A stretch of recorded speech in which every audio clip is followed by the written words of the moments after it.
اللہ کیسا ہے؟ ایک بات، اللہ کیسا ہے؟ کچھ لوگ یہ سمجھتے ہیں کہ اللہ ہر وقت، لوگ ایسا سمجھتے ہیں، میں نہیں کہہ رہا ہوں، لوگوں کے جملے پیش کرو، میں نہیں، میں نقل کر رہا ہوں صرف، کہ اللہ ہر وقت تو جلال میں ہے، غصے میں ہے، اور وہ لوگوں کو مارنا پیٹنا چاہتا ہے، عذاب دینا چاہتا ہے۔ اس لیے مولانا کہتے ہیں اللہ سے ڈرو، اللہ سے ڈرو۔ لوگوں کو ابھی یہی نہیں پتا کہ اللہ سے ڈرنے کا مطلب کیا ہے۔ بس اب میں اپنے عنوان پہ آ رہا ہوں، توجہ ہے آپ کی۔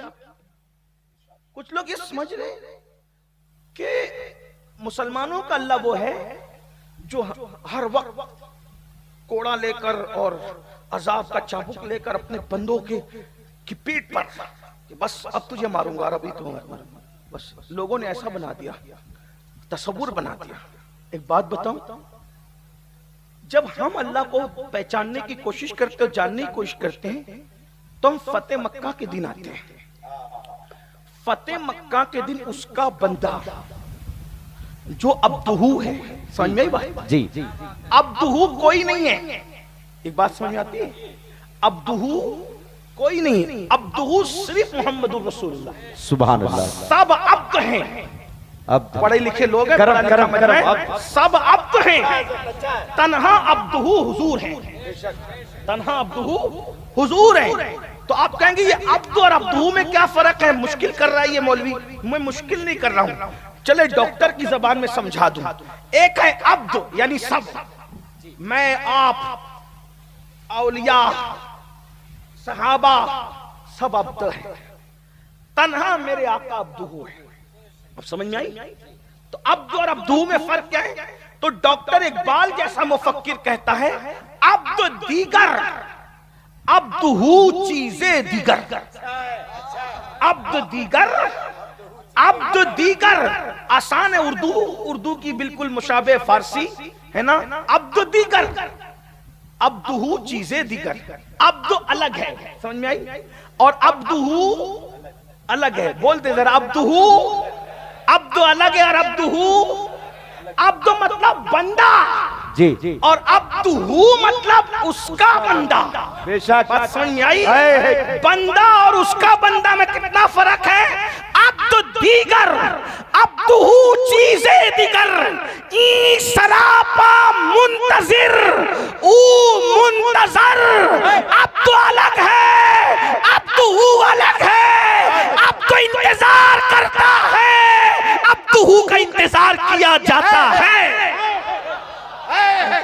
نعرہ تکبیر، نعرہ رسالت، شان امام الانبیاء۔ عبدہو کا انتظار، اب عبدہو کا انتظار کیا جاتا ہے۔ اب اگر مولوی کہے کہ میں ان کی طرح یا وہ میری طرح، تیرا انتظار تو تیرے بچے بھی نہیں کرتے، ان کا انتظار تو رحمت خدا کرتی ہے۔ غور تو کریں، ان کا انتظار کیا جاتا ہے میرے بھائی، یہ حضور کی شان ہے۔ تو اب مجھے بتائیں اللہ کیسا ہے؟ اللہ کیسا ہے؟ لوگوں کو اتنا ڈرا دیا لوگوں نے کہ لوگ اللہ کی طرف جانے ہی نہیں چاہتے۔ آج میں بتا دیتا ہوں اللہ کیسا ہے، سن رہے ہیں؟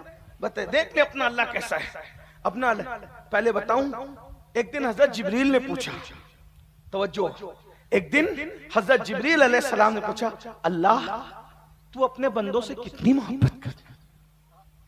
اللہ سے جبریل علیہ السلام نے پوچھا تو اپنے بندوں سے کتنی محبت کرتا ہے؟ تو اللہ نے فرمایا کسی موقع پہ تجھے بتاؤں گا۔ پھر موقع آیا کہ حضرت یعقوب علیہ السلام سے ان کے بیٹے یوسف علیہ السلام بچپنے میں جدا ہو گئے۔ وہ بھائیوں کا قصہ تھا، بڑی لمبی داستان ہے، تو میں اس کو نہیں چھیڑتا بھی، ورنہ اس کے لیے 2-3 گھنٹے چاہیے۔ لیکن بس اتنا سن لیں کہ حضرت یوسف جب اپنے ابا جان سے جدا ہوئے تھے تو 8-9 سال کی عمر تھی، اور 50 سال کے بعد جب ملے تو وہ دادا بن چکے تھے۔ اب سوچو، باپ نے اپنے بیٹے کی محبت میں رو رو کر اپنی آنکھوں کو سفید کر لیا تھا۔ 50 سال، نصف صدی حضرت یعقوب حضرت یوسف علیہ السلام کی محبت میں روتے رہے۔ یوسف علیہ السلام اتنے خوبصورت تھے کہ حضرت یعقوب کو اپنی تمام اولاد میں سب سے زیادہ جس سے پیار تھا وہ کون ہے؟ وہ حضرت یوسف علیہ السلام ہے۔ تو روتے رہے روتے رہے روتے رہے، بالآخر 50 سال کے بعد حضرت یعقوب اور یوسف علیہ السلام السلام کی ملاقات ہونی تھی. یوسف علیہ السلام مل گئے, یعقوب علیہ السلام بیٹے سے ملنے گئے, یوسف علیہ السلام باپ سے ملنے آئے تو فرشتوں نے کہا مولا 50 سال تک تیرا بندہ یعقوب بیٹے کے عشق میں روتا رہا, محبت میں روتا رہا, اب باپ بیٹے 50 سال کے بعد ملیں گے تو منظر کیسا ہوگا, حال کیسا ہوگا, ہم وہ منظر دیکھنا چاہتے ہیں. تو فرشتوں کو اللہ نے کہا جاؤ اور جمع ہو جاؤ اور وہ منظر دیکھو کہ باپ بیٹے ایک دوسرے سے کیسے ملتے ہیں. تو حضرت یعقوب نے 50 سال کے بعد جب اپنے بیٹے یوسف کو دیکھا تو اتنا روئے کہ چیخ مار کے بے ہوش ہو گئے اور بیٹے کی گود میں آ گئے. اللہ اکبر. حضرت جبریل کی چیخیں نکلی, فرشتوں کی چیخیں نکلی اور جیوں کہا جبریل نے مولا یہ یعقوب اپنے بیٹے یوسف سے کتنی محبت کرتا ہے, کوئی کسی سے اتنی محبت کر نہیں سکتا.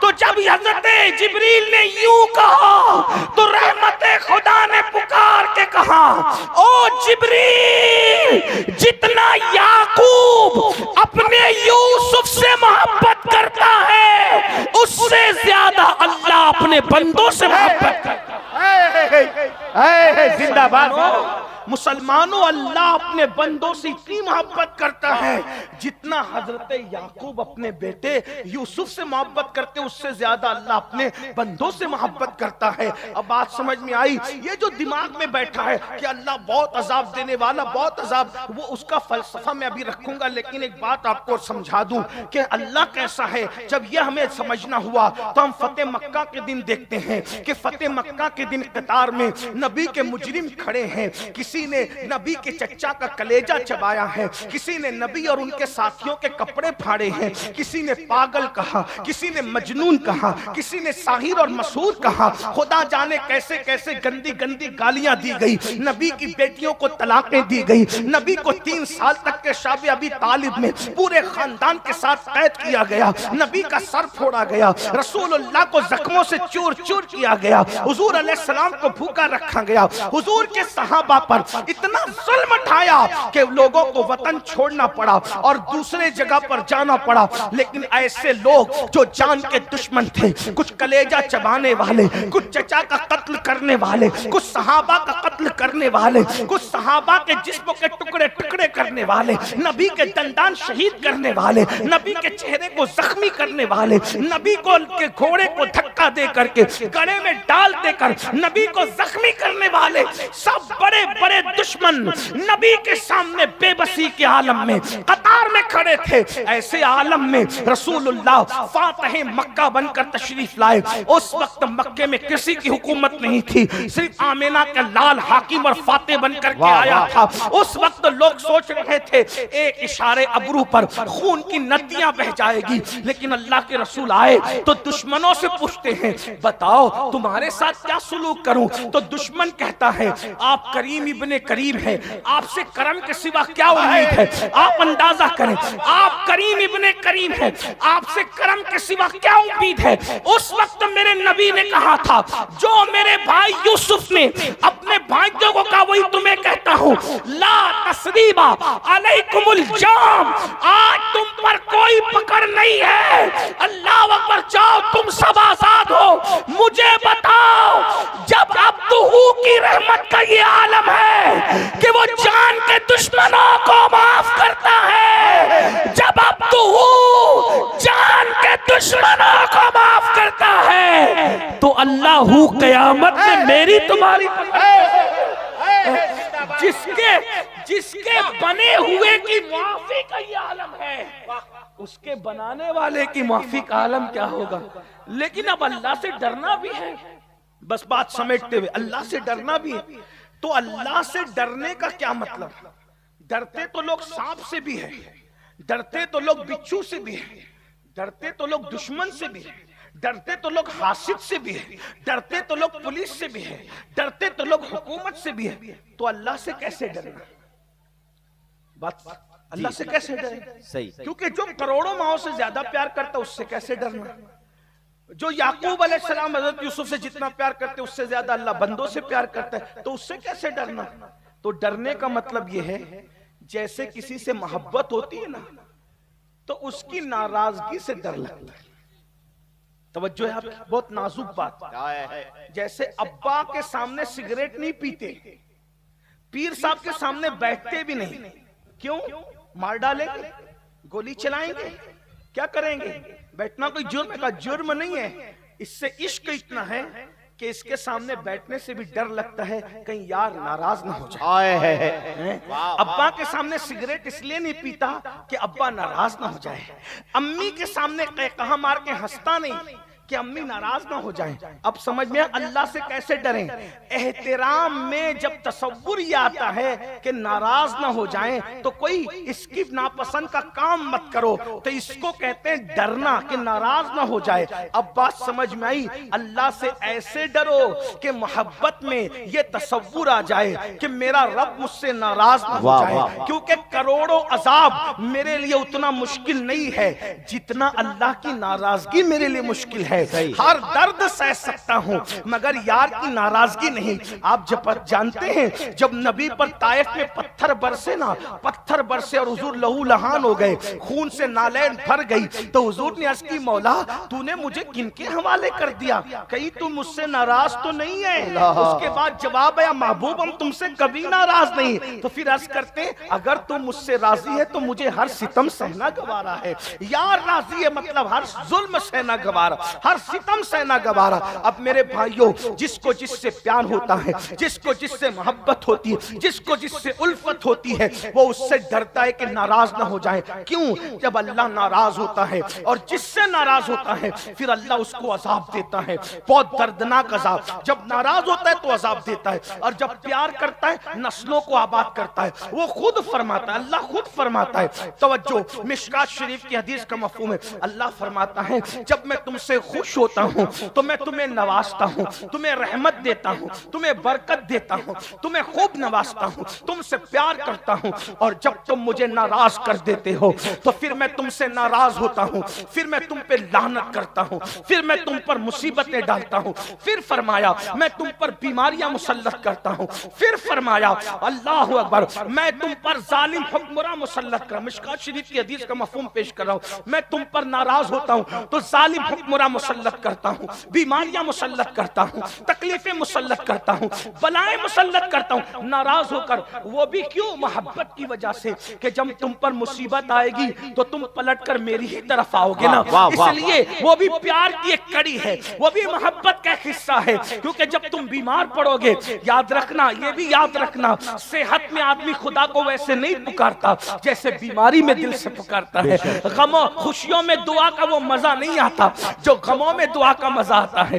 آدمی جب غمگین ہوتا ہے، آدمی جب تباہ ہوتا ہے، آدمی جب برباد ہوتا ہے تو پھر وہ خدا کو دل سے پکارتا ہے. میرے بھائیوں، تو یاد رکھنا فرمایا جب میں تم سے ناراض ہوتا ہوں تو تم پر ظالم حکمراں مسلط کرتا ہوں، پھر تمہاری دشمنی ان کے دلوں میں ڈالتا ہوں، وہ تم پہ ظلم کرتے ہیں، تم حکمرانوں کے سامنے گڑ گڑاتے ہو. پھر فرمایا حکمرانوں کے سامنے گڑ گڑانے سے کام نہیں بنے گا، اگر کام بنانا ہے تو تم میری بارگاہ میں گڑ گڑاؤ، میری بارگاہ میں توبہ کرو، میری بارگاہ میں استغفار کرو. اب پتہ چلا خدا عذاب کیوں دیتا ہے. فرماتا ہے، اللہ فرماتا ہے میں تمہیں عذاب دے کر کیا کروں گا اگر تم میرے شکر گزار بندے بنو. میرے بھائیوں یاد رکھنا، اگر خدا کی نافرمانی کرو گے ظالم حکمراں مسلط ہوں گے، بیماریاں آئے گی، تکلیفیں آئے گی، بلائیں. یہ جو تمہارے دل میں خفت ہے نا کہ گناہ کریں گے تو قیامت میں بھگتیں گے، قبر میں بھگتیں گے، جو ہوگا دیکھا جائے گا. نہیں، گناہ کی مصیبتیں دنیا میں بھی آتی. کبھی بھی میں یہ نہیں کہتا کہ ہر بیمار گنہگار ہے، نہیں. کسی کو اللہ امتحان کے طور پہ بیماری دیتا ہے جیسے ایوب علیہ السلام، اور کسی کو اللہ عذاب کے طور پہ بیماری دیتا ہے. میں اپنے جوانوں سے کہتا ہوں جوانی کے اندر اس کے نشے میں ڈوب کر گناہ کرنے والوں، اللہ جو جوانی دینا جانتا ہے وہ چھیننا بھی جانتا ہے، جو طاقت دینا جانتا ہے وہ چھیننا بھی جانتا ہے. اگر لوگ جوانی کی طاقت اور قوت پا کے خدا کو بھول رہے ہیں تو انہیں یاد ہونا چاہیے کہ اس کا ارشاد ہے اِنَّ بَطْشَ رَبِّكَ لَشَدِيدٌ، تیرے رب کی پکڑ بڑی سخت ہے. اگر آدمی آج دیکھو ہمارے جوانوں کو، اللہ کو بھول گئے جوانی کی طاقت پا کر. لیکن جب جوانی میں کینسر ہوتا ہے پھر توبہ کرتے ہیں، جوانی میں ایڈز ہوتا ہے پھر توبہ کرتے ہیں، بیماریاں آتی ہیں پھر توبہ کرتے ہیں۔ یاد رکھنا یہ جتنی مصیبتیں، قرآن کہتا ہے وَمَا أَصَابَكُم مِّن مُّصِيبَةٍ فَبِمَا كَسَبَتْ أَيْدِيكُمْ، کہ تم پر جو بھی مصیبت آتی ہے وہ تمہارے گناہوں کا نتیجہ ہے۔ بے سکونی کی زندگی گزارنے والوں، بے قراری کی زندگی گزارنے والوں، تم کہتے ہو نا مولانا نرم نرم گدوں پر سکون کی نیند نہیں آتی، اتنا کہتا ہوں، اب بھی تمہارے کان نہیں کھلیں گے، اب بھی تم ہوشیار نہیں ہوں گے، اب بھی تم آگاہ نہیں ہوں گے۔ اللہ بتا رہا ہے جب تیرے گھر میں گناہ کی وجہ سے تجھے چین سے سونے نہیں دیتا تو پھر قبر میں تجھے چین سے کیسے سونے دیتا؟ اندازہ کر لو، جب نیند کی گولیاں کھا کر گناہوں کی وجہ سے تمہیں چین کی نیند نہیں آتی تو پھر تم قبر میں چین سے کیسے سو سکتے ہو؟ یہ جو دھوکہ ہے نا، ہم قبرستان جاتے ہیں اور قبرستان جانے کے بعد جو قبروں کو پرسکون دیکھتے ہیں تو دھوکہ کھاتے ہیں۔ یہ قبروں کا سکون، مٹی کا سکون تمہیں دھوکے میں نہ ڈالے۔ بازو بازو میں قبریں ہیں، لیکن کوئی قبر جنت کے باغوں میں سے باغ ہے تو کوئی قبر جہنم کے گڑوں میں سے گڑا ہے۔ اللہ نے تم پہ چھوڑا ہے، تم کیا چاہتے ہو؟ الذی خلق الموت والحیات لیبلوکم ایکم احسن عملا، ہم نے موت اور زندگی کو اس لیے پیدا کیا تاکہ ہم تمہیں جانچیں، تمہارا امتحان لیں، ہم تمہیں آزمائیں کہ کون تھوڑی سی زندگی کو پا کر اچھا عمل کرتا ہے۔ اچھا عمل کرو گے، اچھا عمل کرو گے تو تمہاری قبر جنت کے باغوں میں سے باغ بنے گی، برا عمل کرو گے تو تمہاری قبر جہنم کے گڑوں میں سے گڑا بنے گی۔ کچھ لوگ کہتے ہیں مولانا اتنا نہ ڈراؤ، ارے اللہ کریم ہے، اللہ رحیم ہے۔ پھر کہتا ہوں وہ تو کریم بھی ہے، وہ تو رحیم بھی ہے، لیکن جب ناراضگی کا اظہار کرتا ہے تو وہ قہار و جبار بھی ہے۔ اب آئیے میں آپ کے سامنے باتیں حدیث رکھتا ہوں بڑی معذرت کے ساتھ۔ یہ جو آپ لوگ سنتے ہیں نا کہ سب بخشے جائیں گے اور یہ ہوگا اور جو ہوگا دیکھا جائے گا اور ہم بھگا دیں گے فرشتوں کو اور ہم دھمکی دے دیں گے اور کہیں گے کہ حساب کر دیں گے اور کتاب کر دیں گے، شاعری کی دنیا الگ ہے اور قرآن و حدیث کی دنیا الگ ہے۔ یاد رکھنا قبر تماشا نہیں ہے، قبر کھیل نہیں ہے۔ قبر کیا ہے تمہیں پتا ہے؟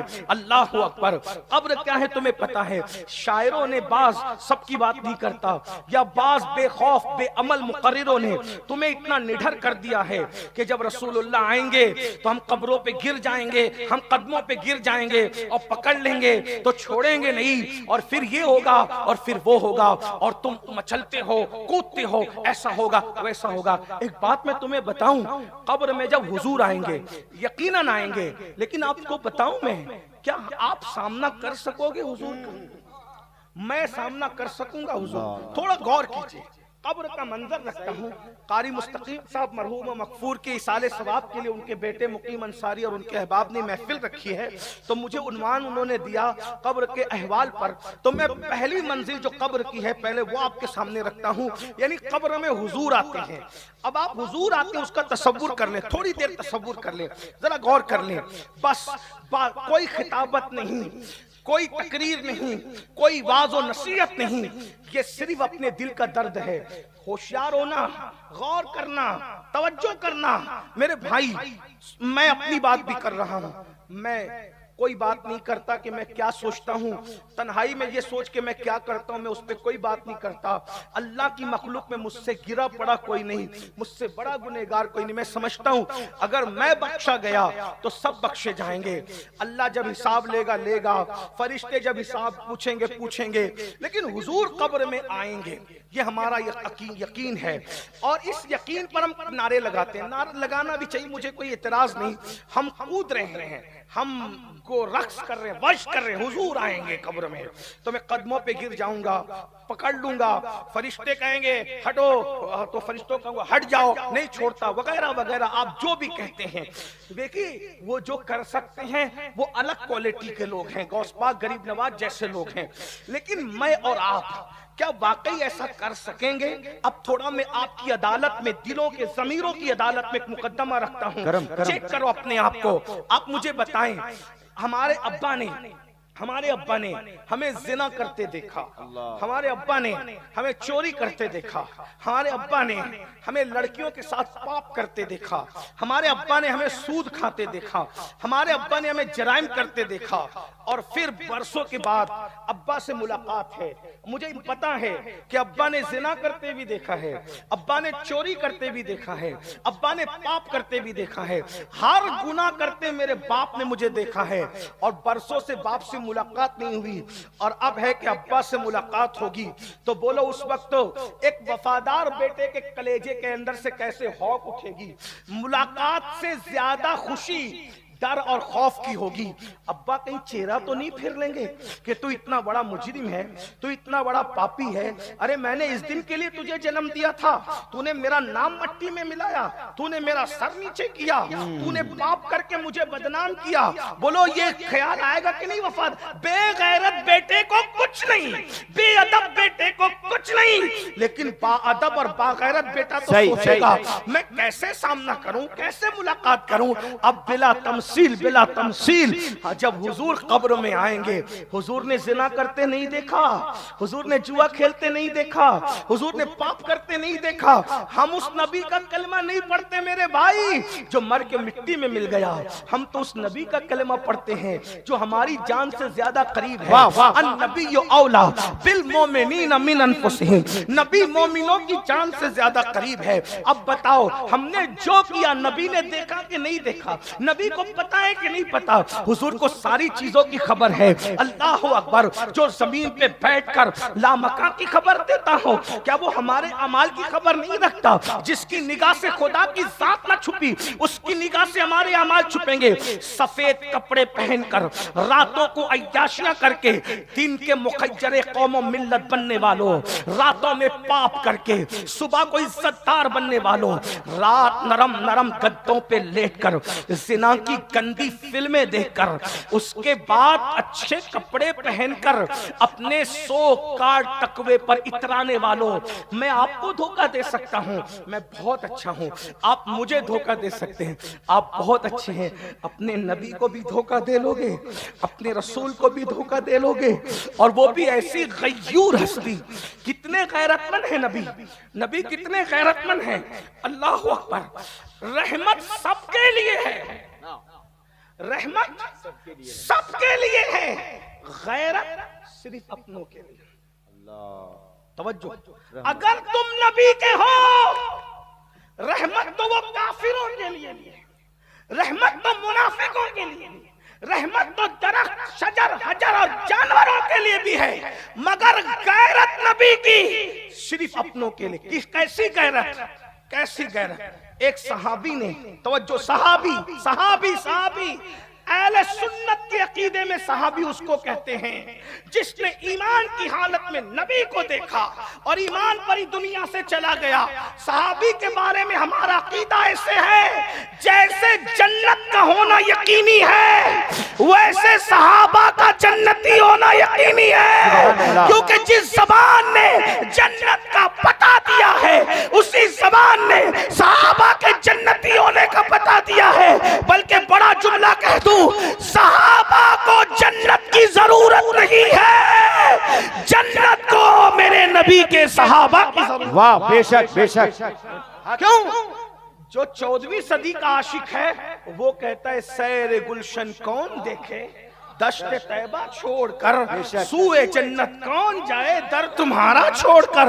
جسے در مل جائے وہ جنت جانا نہیں چاہتا، جسے در والا پورا پورا محبوب مل جائے وہ جنت کی لالچ کیا کر سکتا ہے۔